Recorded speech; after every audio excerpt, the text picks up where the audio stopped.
You're truly something special. No, seriously, you are. I said it off camera, but I want to say it again.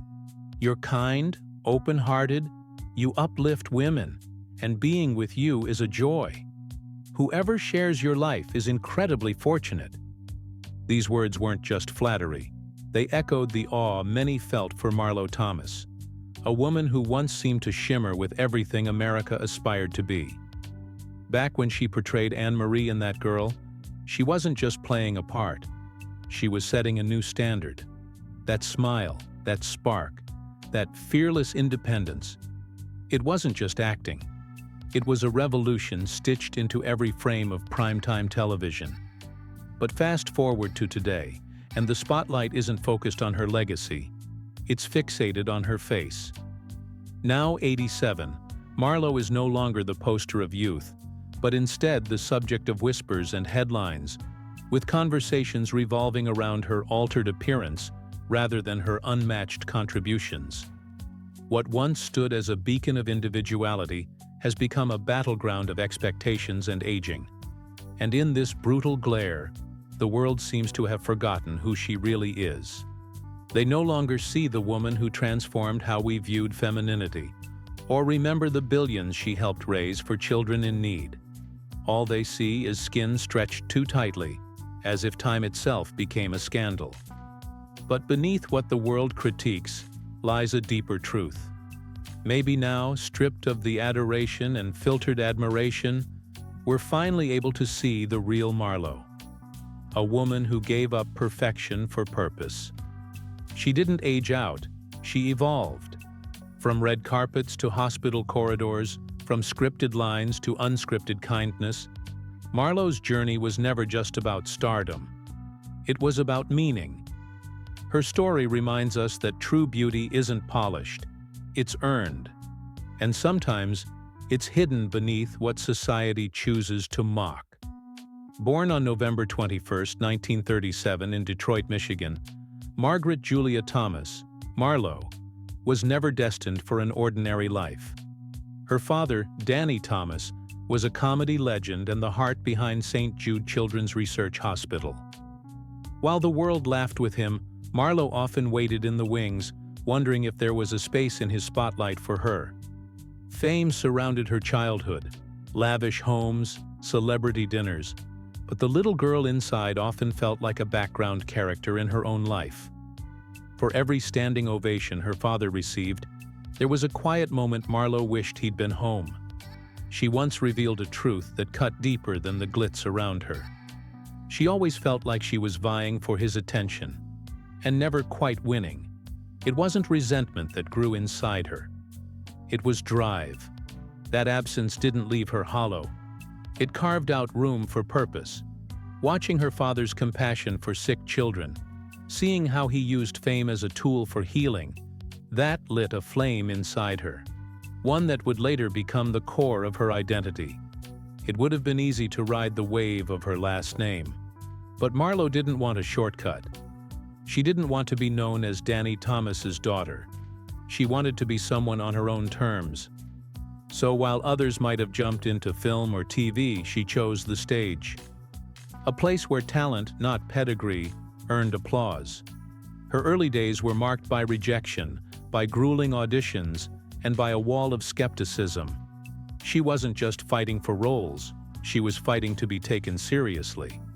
And that perseverance paid off in 1966, when the role of a lifetime found her.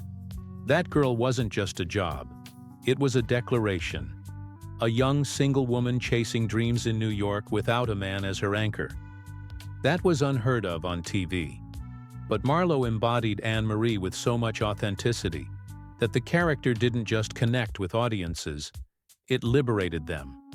This wasn't your typical TV heroine.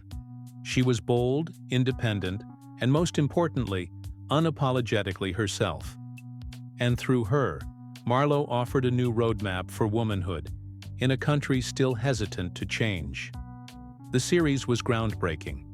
But what viewers didn't know was that Marlo wasn't just the face of the show. She was also its backbone. From wardrobe to storyline decisions, she shaped its vision. When producers pushed for Anne-Marie to settle down in the finale, Marlo said no. Because for her, a woman's story didn't have to end with a proposal. That firm stance made the show even more iconic. And when it ended in 1971, it wasn't due to fading ratings. It was because Marlo made the choice to move on. She wasn't afraid to leave at the peak because she wasn't chasing longevity. She was chasing evolution. The next chapter of her career surprised everyone. Instead of sticking to roles that played into her TV persona, she launched Free to Be, You and Me, a collection of stories, songs, and sketches for children that broke gender molds and dared to dream of a more inclusive world. At a time when such messages were radical, Marlo didn't flinch. She didn't wait for approval. She knew that if she didn't speak up, who would? The project wasn't just a hit. It was a movement. Kids grew up hearing that boys could cry and girls could be astronauts. Teachers used it. Parents talked about it. And all of it stemmed from one woman's decision to challenge the script. Marlo wasn't done telling stories. She was just beginning to tell the ones that truly mattered.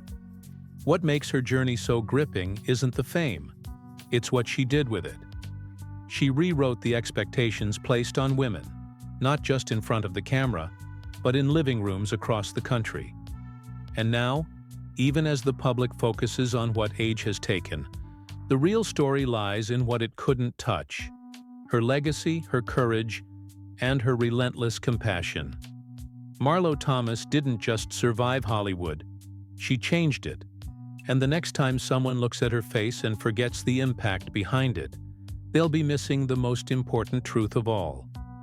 Her beauty was never just skin deep. It was in the way she taught generations to dream bigger, to question louder, and to love without limits. Nobody's Child, 1986. That film marked a dramatic shift in how the world saw Marlo Thomas. Gone were the polished looks and glamorous characters of the past. On screen, she appeared almost unrecognizable, disheveled, fragile, with hollow eyes that seemed to echo decades of pain. She became that character so convincingly, audiences forgot they were watching a performance. Every twitch, every stare, every silence etched itself into viewers' minds. She wasn't chasing fame anymore. That role gave her what fame couldn't: legitimacy. An Emmy followed, but more importantly, so did a newfound respect. For the first time, the industry saw Marlo not just as a household name or symbol of the 60s, but as an actress with profound emotional depth. It was a rebirth, quiet yet undeniable. From that point forward, she chose her roles carefully, each one shaped with purpose, not for the spotlight, but for the message. When she played Rachel Green's mom on Friends, she wasn't just comic relief. She was airy, free-spirited, but also layered with traces of generational tension and tenderness. In The Practice, Frasier, and Ugly Betty, her roles were brief, but always striking, an echo of someone who could steal a scene without trying. And then came the theater. On Broadway, she stepped into raw, complicated characters in plays like The Shadow Box, Love, Loss, and What I Wore. There, stripped of Hollywood's gloss, Marlo reminded the world that age doesn't erase passion. It refines it. One powerful choice after another, she proved success isn't just about spotlights. It's about substance. And that's always been Marlo's silent mission. Whether in a scene or behind a podium, she never measured her worth by box office numbers or award tallies. Her compass pointed to something far more enduring: truth, courage, and a quiet, unwavering compassion. In a world obsessed with being seen, Marlo became unforgettable by simply being sincere. Her impact wasn't limited to scripts or stages. She poured herself into activism, wrote books that resonated across generations, and stood behind causes that actually changed lives, especially the children at St. Jude Hospital. Each life saved became a chapter in her legacy. Every story she touched whispered one thing: she didn't just shine, she shared the light. But even stars grounded in humility have personal chapters that surprise us. Her love story with Phil Donahue felt more like a classic movie than real life. Yet it was. When Marlo met Phil on his talk show in 1977, something shifted. Before the cameras rolled, before any rehearsed lines, a glance passed between them that neither of them had expected. It wasn't fireworks. It was something quieter, more enduring. A rare kind of connection that only finds you when you've stopped searching. And while the world saw a composed TV host and a poised actress, underneath, both were taken aback. Phil, with his soft-spoken charm and kind blue eyes, met Marlo at just the right moment, when both had lived enough to recognize real affection. He wasn't a young bachelor. He was a divorced father of 5 with decades of life behind him. Marlo had never truly considered marriage, valuing independence far too much. But something about Phil made her pause. Their first date wasn't perfect. There were hesitations, awkward pauses. But something beautiful took root. The desire to genuinely understand one another. In 1980 they married, not in some grand Hollywood spectacle, but in a small, quiet ceremony filled with intention. They didn't marry to chase romance. They married because they found in each other a stillness that fame could never offer. And that's when Marlo stepped into her most unfamiliar role, wife and stepmother. She was in her 30s, untrained in the rhythms of family life. The task of loving children who already had a mother and a whole life was daunting. There were no guidebooks, no scripts. So she listened. She didn't force herself into a maternal role. She earned trust slowly, respectfully. Over time, her bond with Phil's children grew not out of duty, but mutual care. She built that family the same way she built her career, step by step, with authenticity at every turn. Their love was never about headlines. It was about the things you never see in pictures. The hand held during hospital visits. The silent glances shared in rooms full of strangers. The quiet strength of knowing someone always has your back.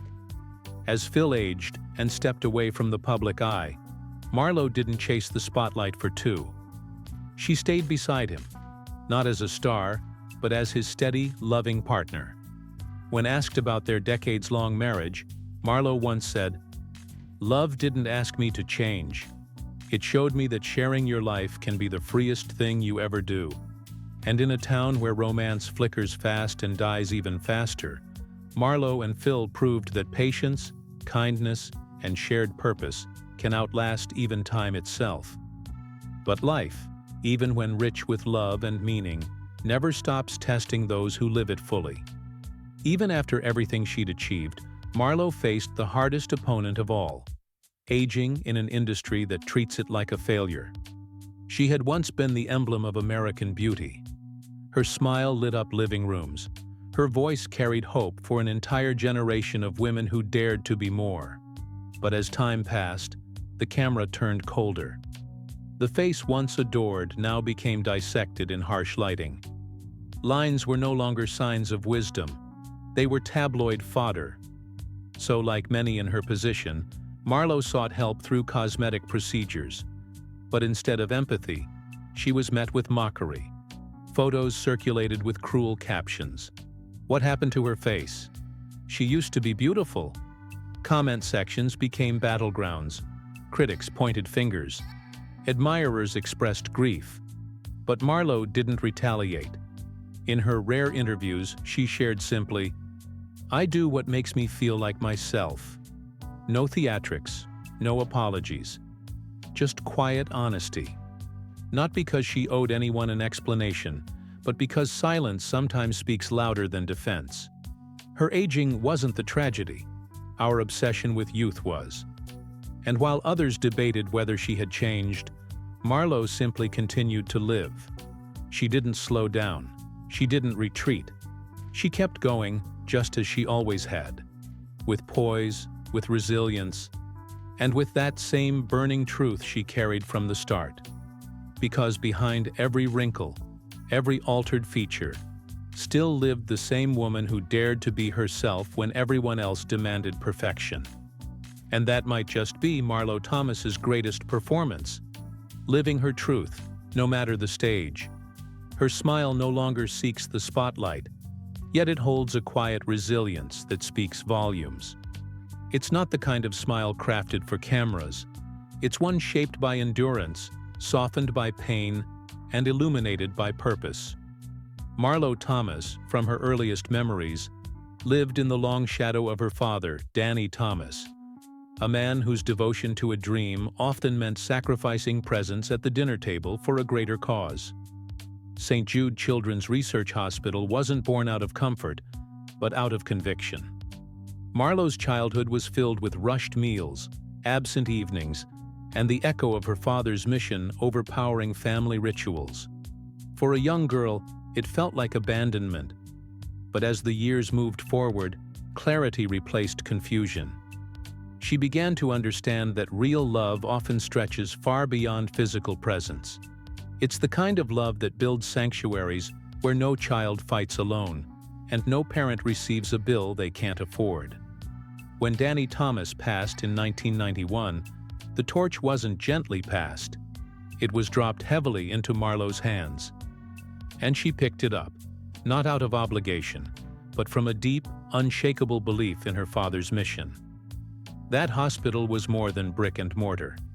It was a sacred promise, a place where hope could outrun despair. For more than 30 years, Marlo became not only the public face, but the determined engine behind every campaign, every donation drive, every creative endeavor that funneled funds into St. Jude's lifeline.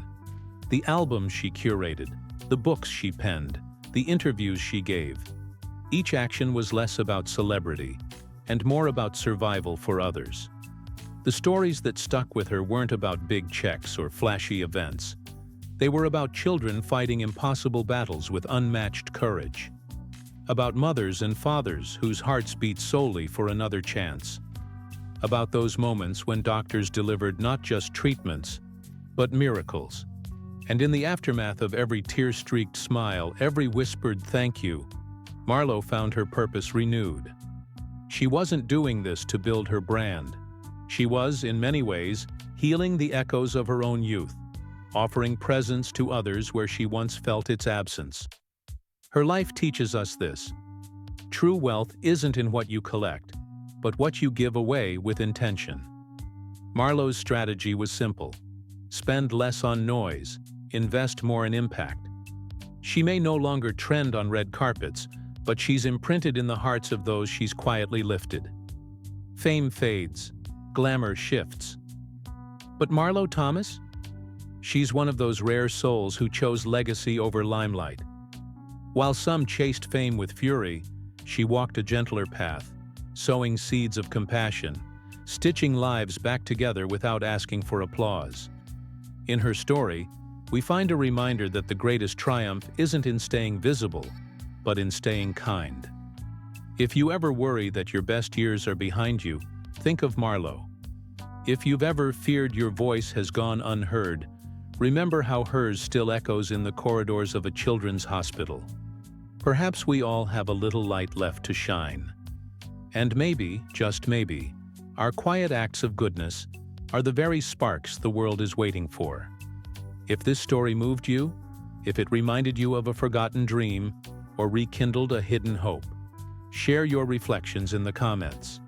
Because every story told has the power to awaken another. And who knows, yours might be the light someone else was waiting for. Subscribe for more powerful stories of lives lived with meaning. From comedy queen to comeback icon, Carol Burnett's legacy is pure gold. Like, comment your favorite moment, and subscribe for more legends.